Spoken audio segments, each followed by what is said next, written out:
മഴതോരും മുംബൈയിൽ നമ്മുടെ അലീനയുടെ മടക്കമാണ് കാണാൻ സാധിക്കുക.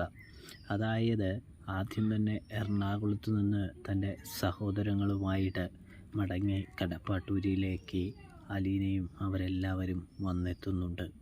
വളരെ സങ്കടകരമായി തന്നെയാണ് രേവതിക്കുട്ടിയോട് അലീന യാത്ര പറയുന്നത് എന്ന് കാണാനായിട്ട് സാധിക്കും.